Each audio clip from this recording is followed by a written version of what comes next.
আপনাদের কাছে তো সমর্থন চাইবই, দোয়া চাইবো, খুবই স্বাভাবিক। আর আগামী দিনে যদি আল্লাহর মেহেরবানিতে এবং আপনাদের সমর্থনে আমরা রাষ্ট্র পরিচালনার দায়িত্ব পাই,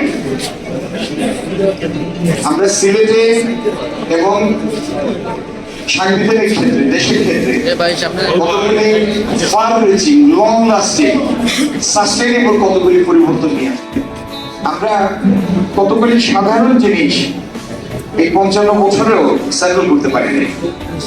এর মধ্যে একটা হলো, দীর্ঘদিন লেগেছে আমাদের বাংলাদেশে কিভাবে ক্ষমতার পালাবদল করবে। ক্ষমতার পরিবর্তন একটা অতি স্বাভাবিক ঘটনা। ক্ষমতা কার কাছে কিভাবে আসে? ক্ষমতা হলো রাষ্ট্রের মালিক যারা, আপনি আমি সব কালেকটিভলি সবাই মালিক। 5 বছর পরে এই দল বা এই দলের কাজ যদি তার ভালো না লাগে, তাহলে এই কন্ট্রাক্টটা রিনিউ হবে না, নতুন কাউকে নিয়োগ করবে। এই নিয়োগদাতা রাষ্ট্রের মালিক।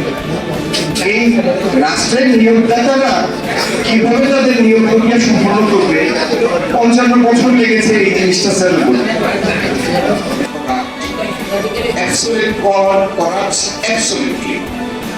এটা একটা খুবই সাধারণ কিন্তু যুগান্তকারী একটা কথা।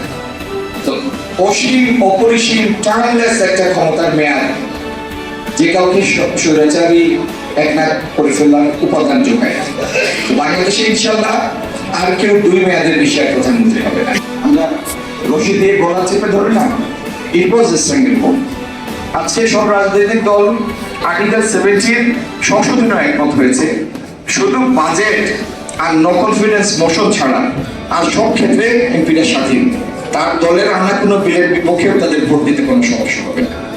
অনেক বছর যাবত যে জবাবদিহিতার সংস্কৃতিটা আমরা প্রতিষ্ঠিত করতে পারিনি, আমরা এখন সেই মধ্যে হারিয়ে যাই। যেমন আইন শৃঙ্খলা রক্ষাকারী বাহিনী এবং গুরুত্বপূর্ণ যে সমস্ত কমিশন আছে, এইগুলির নিয়োগ হবে যদিও সংসদ দ্বারাই হবে, কিন্তু তাদের বিরোধী দল এবং সরকারি দল দুইটার ইকুয়াল রিপ্রেজেন্টেশন থাকবে যে কমিটিগুলি এই কাজটা করবে। আমি আশা করি আমার কথা এবং আমার লাইন অফ থট আপনাদের কাছে পরিষ্কার হয়েছে। আমি আপনাদের আবারও বলছি, আমরা এই দেশটাকে এগিয়ে নিয়ে যাওয়ার জন্য কাজ করব। পিছনে অতীত স্মৃতি রোমন্থন করে শুধু পিছনে আটকে থাকবো। আপনাদের সবার সমর্থনের জন্য আবারও অনুরোধ জানাই। ধন্যবাদ সবাইকে। আসসালামু আলাইকুম। কোনো সমস্যা মোকাবেলা করিনি বা নির্বাচন করে ভালো পরিবেশ, এবং আমি বিশেষভাবে আশাবাদী যে যেভাবে নিরাপত্তা পরিকল্পনা তৈরি করা হয়েছে, এতে বহুদিন পরে আমাদের আপামর মানুষরা সম্পূর্ণ নিরাপদ একটা পরিবেশে পড়তে শুরু করবে। এটা আমাদের জন্য একটা বহু বড় পাওয়া। নানানভাবে একটি দল বিএনপিকে নানানভাবে অভিযুক্ত করছে, এটি কি নির্বাচনে আসলে কোনো ধরনের প্রভাব ফেলবে না?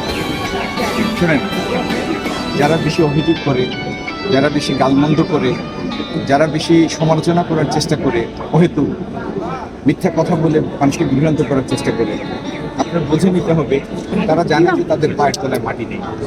কারণ যারা জনমানুষের সমর্থন পায়, তারা কখনো মানুষ অখুশি হয় বা মানুষ বিভ্রান্ত হয় এই কোনো কথা বলবেও না, সেই পথে হাঁটবে।